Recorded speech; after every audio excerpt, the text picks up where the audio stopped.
sailing tomorrow.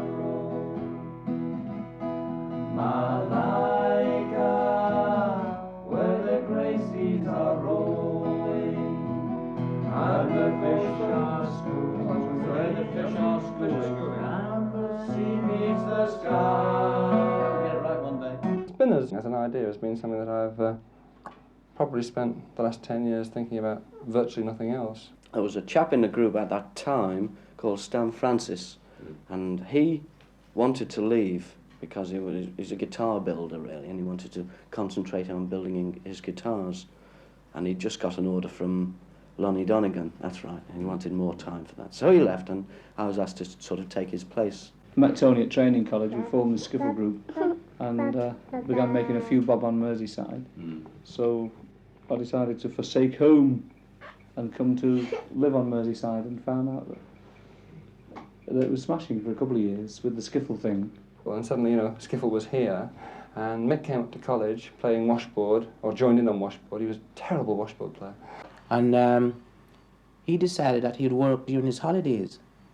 So he happened to be on the same site where I was working. And with him being in music, and first coloured person he saw, I thought, well, he might know something about, or I might learn something from him. Every weekend we'd sort of finish work and get away by about 5 o'clock. And we'd get into an old Bedford Domobile we had. Motor down to London. The only Domobile with a bed in it. And over the weekend we'd do, I think, 4 or 5 jobs. Singing in different type of clubs, folk clubs.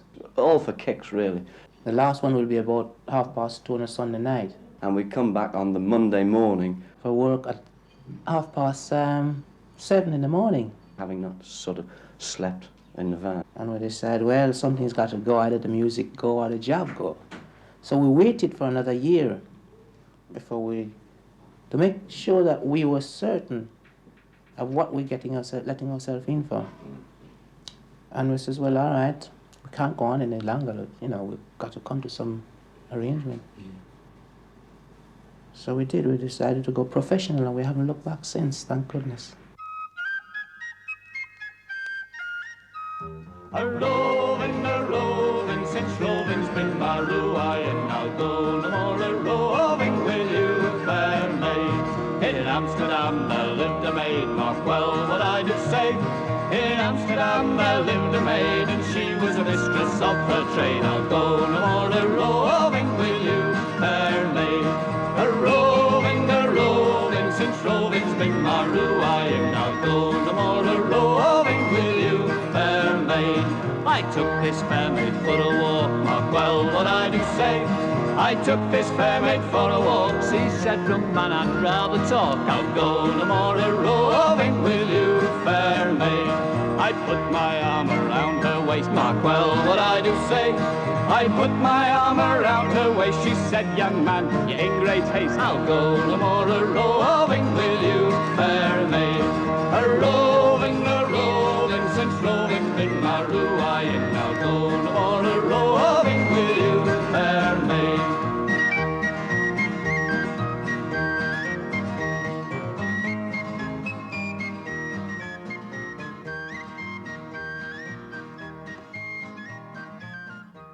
The question arises why you decided to paint the spinners in the first place. Well, I was thinking about having an exhibition, and I thought the idea of doing some portraits, for it. And, we'd been to a lot of, my wife and I had been to a lot of spinners concerts, My wife's a very great fan, and she suggested it, suggested to me. So I asked them, I wrote to them, and they said it was Come on. in, come in. You were there. Come in. I'll go and make some tea. God bless you. You're the fan of the spinners, are you? Well, Peter wanted to he'd been talking about having an exhibition for a very long time. And every time I asked him about it, he said it was no good him having an exhibition until he had notable people that were well known in Liverpool. Well, what would you do? Think about me when I'm far away. Don't forget me, Malaika. I'll be back again another day. Then we'll marry, Malaika. I'll come back to the quay in the old town.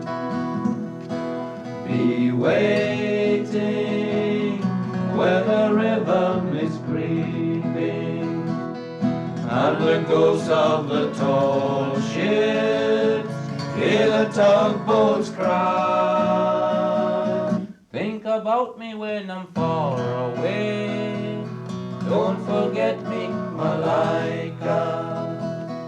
I'll be back again another day, then we'll marry, Malaika. Malaika, we are sailing tomorrow. Malaika, where the grey seas are rolling, where the fish are schooling, and the sea meets the sky. Think about me when I'm far away. Don't forget me, Malaika. I'll be back again another day, then we'll marry, Malaika. Then we'll marry, Malaika. Then we'll marry, Malaika. Don't forget me, Malaika.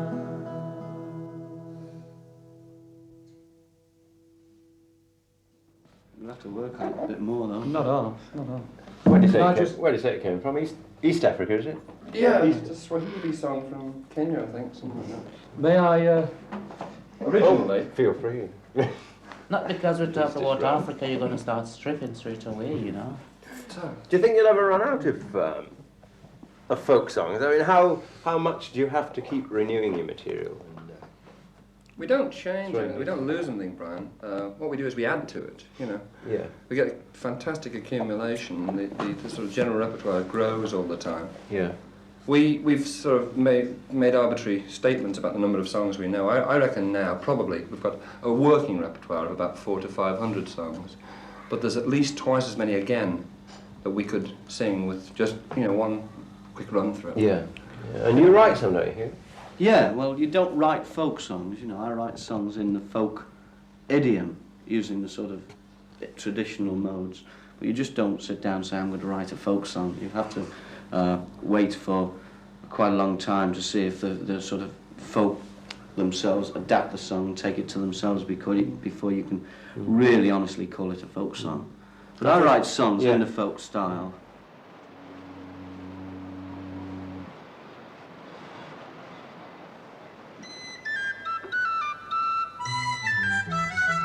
When me and me mates we left our school, there wasn't much work in Liverpool, so we went to the docks again and again, but they don't start lads, they only want men. Come back when you're 21, lad. So join me dad and me granddad too, working at Gladstone Gate number 2. Well, the overtime's gear and I've got a good pen and I get along fine with the rest of the men. But a dear lot of fellas down there. From Garston to Gladstone, a 10-mile of docks with keys and cranes and gates and locks. 13,000 side by side, Jones and O'Reilly, Hughes and McBride. Catholics, Protestants, they're all working together.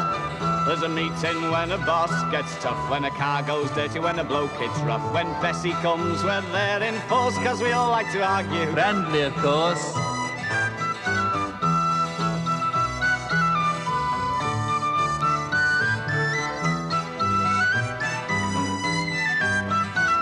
We talk of politics and the bomb, the unions and the things they've done, religion and new scales of pay conditions as they are today. Not like the bad old days. Me granddad had to work and sweat all the hours that he could get, but now machines have come to stay, there's more time off and better pay. So they say.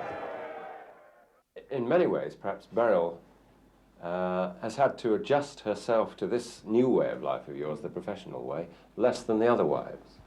I think probably, yes, because she'd been involved so much from the beginning, you know. At the beginning she was singing with us, and then she was singing with the original Spinners, you know.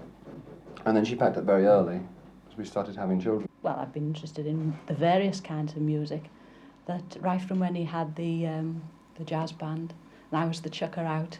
But you know, going to play. I don't believe it. Yes, I was. Do you want me to demonstrate? Right, yes, she said. Right from the beginning, you know, we've always been involved. Yeah. And as I think Tony said before, we played at the Kinkajou. That was before the police closed the place, the sort of place we go to. And we played at the 21 Club when Mick was with us. That was before the Cavern opened. Yeah. We played at the Cavern when it was first opened. So, you know, it was something I was interested in. You tend to look on teaching as a sort of dead secure job, you know, absolutely safe. And if one takes that, the difference between what you used to do and being full-time professional entertainers is a colossal leap. Was it a difficult decision to make, did it? Oh, very difficult. Marg should be here, actually. She'd tell you what she thought about that. I must admit I didn't really want him to go professional, but if I had said no, then I don't think he would have done. But then he might have regretted it and maybe in some way blamed me in later life. It was very difficult because it is simply that jump from security, you know, total sort of looking after by the state, if you like, completely, because most teachers are paid through the state. Yeah. To this not knowing where the next penny was coming from, you know. Except that at the time we'd established such a situation that we felt reasonably secure that we could make a living. I found it very hard, I must admit, but I'm finding it a lot easier now, you know, and getting a bit more used to him being away from home and that. I think the others would have turned professional a long time before, had I not been a sort of sheet anchor and said, I'm going to lose my job and it's all right for you chaps, you can go back to teaching and all that. And I couldn't, you see, because fancy goods trade was, well, you know, we were struggling at that time, you know, it's pretty bad. And I didn't really want to lose the job. So I waited until I was nearly fired before it all happened, because we used to take a lot of time off. I'm always very cautious, you know. I had a fit. But I felt as if he wanted to do it, you know, and I stopped him. He sort of held it against me or himself for the rest of his life. Yeah. I think he was young enough to try it then. So I said, well, please yourself, carry on. I never thought that I would do any singing at all. Man, you know, they said all coloured people's got rhythm in their body, in their mind or something, you know. Well, it never bothered me. I never knew that I could sing. I remember one or two little songs, like, you know, but apart from that. Yeah. What, from the original home? From Jamaica, yeah. When did you come over from Jamaica? Oh, some years ago. That means you're not giving anything away. But well before the Immigration Act, anyway. Oh, yes, well before that. Well, actually, how I happened to come to England is I joined the Air Force, and the British Air Force. And I did 3.5 years service. And then I took my leave back in Jamaica and came back over here because I had to come back anyway. I married a Scotch girl. He said he was going to earn his living being a singer, playing a guitar, and I told him it was a lot of wash because he couldn't play a guitar. So he bought an old second-hand one and started strumming. And I said, you're going to make your living out of that? I thought, God help us, we're going to starve. But you see, it worked. Yeah, yeah. But did you, I mean, he obviously couldn't have gone on with the business if you hadn't backed him up and said, oh, all right, go on then. Oh, no, it's true. I mean, it has its ups and downs. He goes away for a long time, and sometimes you're lucky if you see him once a week, maybe once a fortnight. But it's got its points because you don't have to do any cooking or washing. I'm all for the lady's life if I can have it. What about the kids while all this was going on in the early stages? Oh, well, the two older ones, they were really made up with their dad going on television and that, you know. But the little one, he never bothers. He'd sooner see the Fantastic Four. I remember my father used to sing a lot of songs, and people around the village where he used to live. And then I started remembering the work song when I used to see the people digging the land, and remember the songs I started to sing. I thought, my gosh, I didn't realize these were folk songs. And then I started to do a bit of research now, and I started to find a lot of material.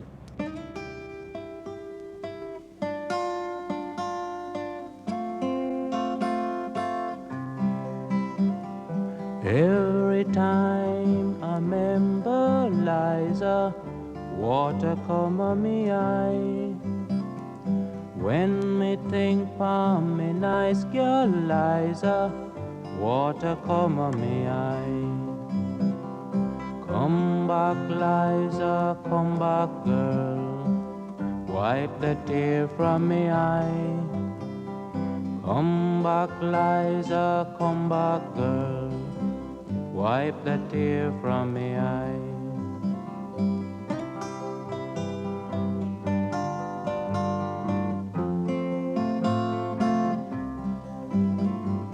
Going down the river to find my Liza, water come on me eye. Don't think I can live without her, water come on me eye. Come back Liza, come back girl, wipe the tear from me eye. Come back Liza, come back girl, wipe the tear from me eye.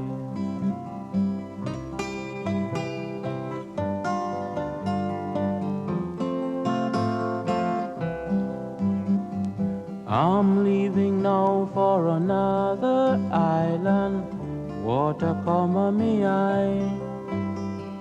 Maybe someday I'll find my Liza, live with her till I die. Come back Liza, come back girl, wipe the tear from me eye. Come back Liza, come back girl, wipe the tear from me eye. Come back Liza, come back girl, wipe the tear from me eye. Come back Liza, come back girl, wipe the tear from me eye. Well, Huey, we say, he doesn't say much, but when he does, watch out, you know, because he weighs everything up. Tony and I are very much improvisers. This is probably comes through jazz, fitting our personality and so on. But everybody's got their own characteristics. I suppose sometimes I push them a bit when, you know, when people would perhaps like to relax a little bit. Perhaps I push a bit harder than is normal. Mick says I'm fanatical about it all, you know. A lot of the groups that you see on the road, they tend, after they've been together a few years, they all tend to look the same. You know, they all wear the same clothes and they all grow their hair the same way. But we tend to go to the other extreme. You know, Tony, who's 6'7", seems to grow taller, and Mick and I seem to grow fatter. I was very little and very thin when I started, yeah. you know, 10 years ago, and Cliff seems to look blacker sometimes. You know. Well, you see, we have one thing in common. Again, it's music. And it doesn't, and music means, if you love music, it means a lot. And you can get along with no matter who the person is. And if you have got an interest, common interest in that particular job, field, I think you get along with very well. I belong to a family, the biggest on the earth. 10,000 every day are coming to birth. Our name isn't Davis or Groves or Jones. It's a name every man should be proud he owns. The family of man keeps growing. The family of man keeps sowing the seeds of a new life every day. I've got a sister in Melbourne, a brother in Paris. The whole wide world is dad and mom to me. Wherever you turn, you find my kin. Whatever the creed or the color of the skin, the family of man keeps growing. The family of man keeps sowing the seeds of a new life every day. The miner in the Rhondda, the coolie in Peking, men across the ocean who plough, reap and spin.